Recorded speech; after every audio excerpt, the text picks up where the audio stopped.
Good evening. So, my topic in our group was anxiety and anxiety specifically in children and young adults. And it can kind of be a tough topic to cover in some aspects. So, I'm just going to go ahead and jump right into it. So, when I talk about anxiety, I'm not talking about like your typical things that you might see within a kid. So, for instance, separation anxiety. Separation anxiety when your kid is about 1.5 to 2 years old, or maybe a hair younger than that, the first time you drop them off at a babysitter's or grandma, grandpa's, something like that, and they have that separation anxiety, totally normal. Fears associated with just getting adjusted to their environment or learning experiences as they grow up as children, totally normal. For instance, monsters under the bed or a stranger coming up to talk to them because they know their mom and their dad and they assume that the kid knows them. Stuff like this is typical. These are correct fears, and these are just kids learning and getting used to their environments and growing really as a person.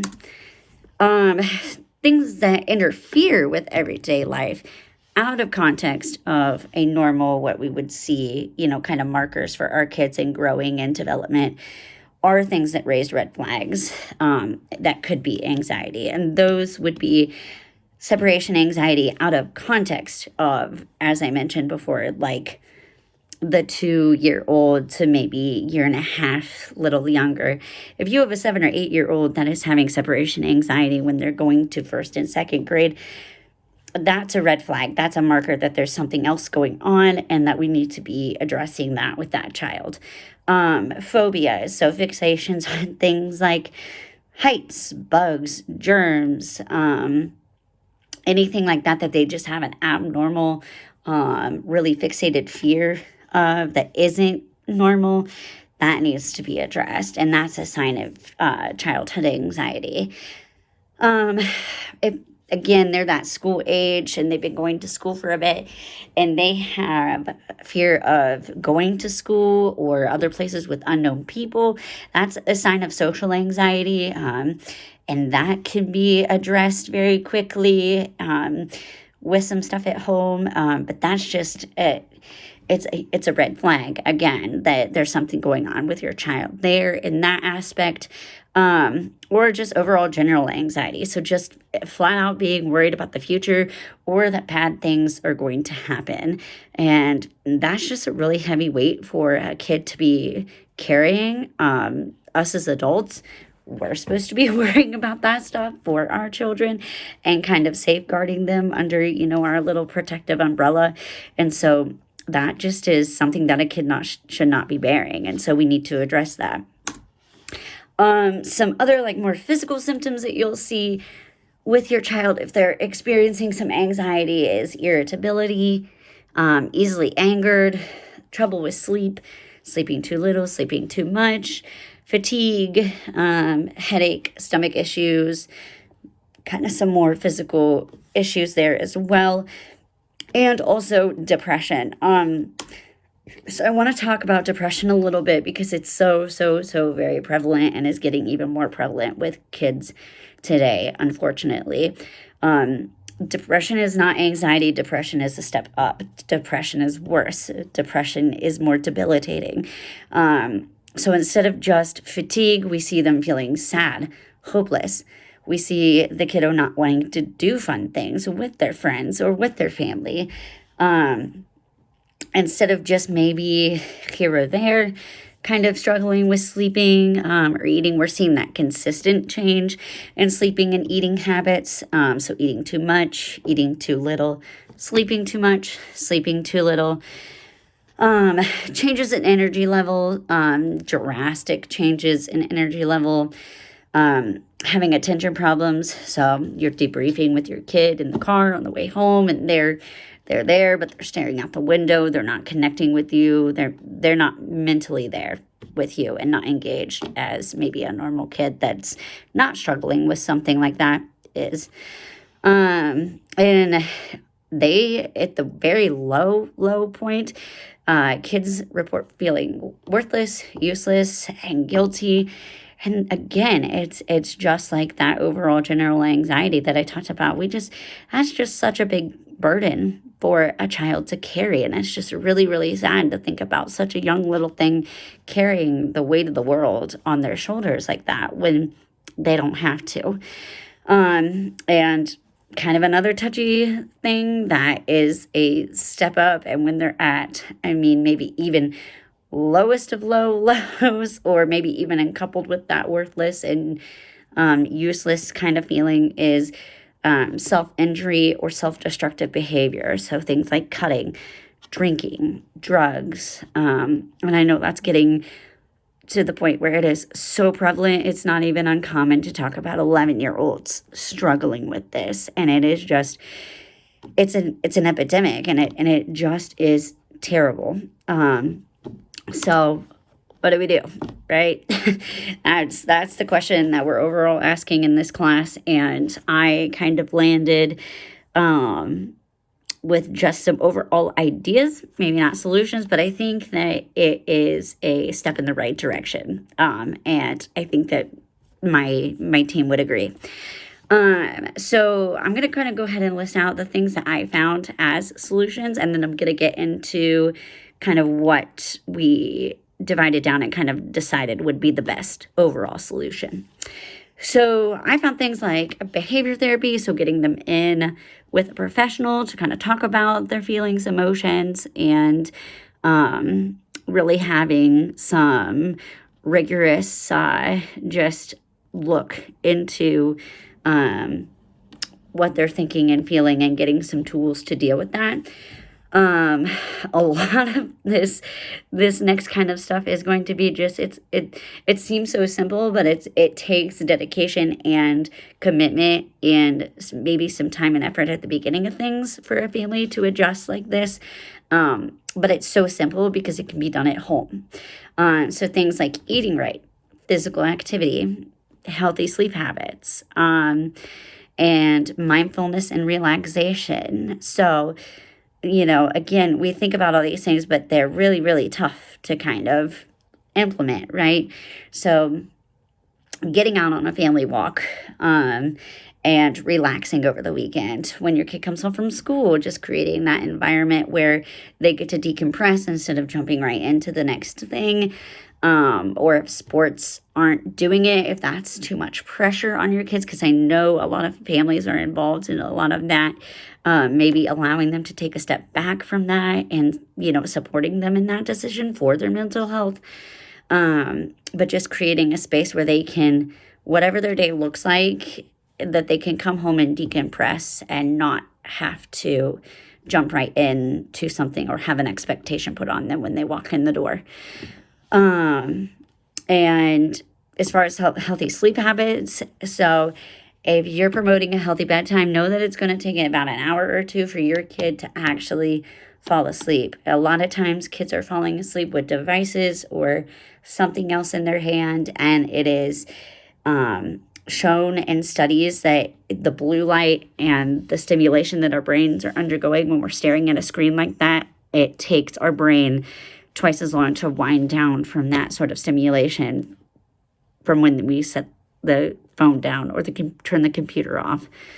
And one of the most interesting things that I found is also equine therapy. So a study showed that approximately 16 or 7.7 million youth between 6 and 17 years of age are estimated to have a treatable, so something that can be dealt with, mental health disorder.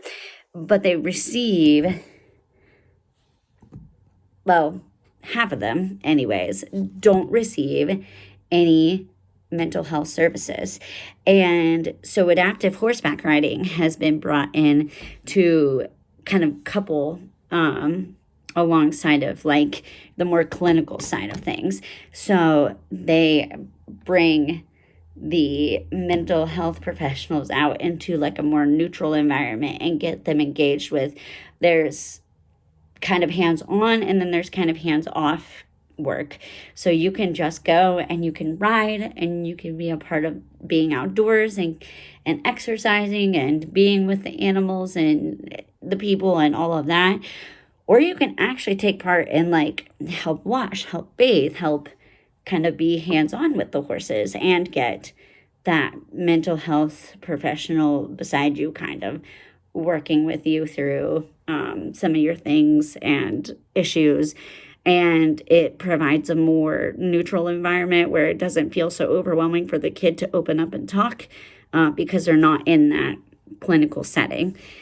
And a lot of times it's cheaper than outright paying a medical bill for a therapy session. Just being honest.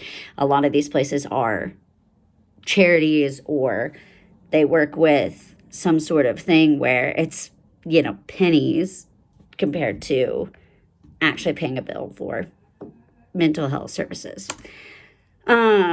So overall, parents do have to be involved with this is kind of where I started, when I was muddling over the solution. The kids just need more parental support overall to begin with. So modeling confidence, previewing anxiety-provoking situations. If you know your kid is scared of school for whatever reason, they have crippling social anxiety, don't be afraid to, step up and take them in a day or two ahead of even open houses and get them familiar with the environment with their teacher so that lessens that anxiety. Or there's some research that says, gentle exposure could kind of be more of the way that the kids need to be able to be brought to face their anxieties and fears. Just if you have a kid that is, let's say, scared of thunderstorms, right? Like, keep them at home, keep them safe, but maybe, just creating that environment where you're talking about the storm. Maybe go out on the porch next time and look at the storm a little bit, and it gets them to that point where the storm's not as scary because you've exposed them to the fact that they're safe, that you won't let anything happen to them while they're in your care during that storm. These are all things that parents can do, and coupled with, all of the things that we've talked about. So where I kind of landed, and I know I've kind of been long-winded about this, is that when talking it over with my group and kind of coming to this conclusion of, so what is the best solution for dealing with childhood anxiety? And using the scale provided, it really is the most cost-effective thing for the child to be brought up, and some of those things that we've talked about in the home setting be tried first for the child's success. So if you as a parent know that you can create an environment that's stable, healthy, relaxing, that your child's eating healthier, that you're there to support and encourage and push even too with some of these anxieties as needed, that's where, you have to start. And I think that is where we'll see most of the success, is because children tend to thrive and do very well in their own home environments. But obviously we can't always, escape the fact that, maybe you've tried all these things and your child still does need therapy. And that's very warranted. That's very granted. And it is an option. It's never somebody's fault if, that is the best option for you and your child. That's just, it is what it is. But when we're talking about when I came to the conclusion of where we should land on where at least to start with this issue, it would be to start at home with all of those things that I've talked about. But bottom line is there is a lot of options out there. If you are a loved one of somebody who does have a kiddo that deals with anxiety, do your research, figure out what's best for you and your family. And obviously, as I said, the most cost-effective thing is to start at home. Um, and the most success that we're probably going to see is in the home environment, because that's where the kid's most comfortable and is going to grow and thrive. But other options are available to you if you are struggling with this. So I hope this helped.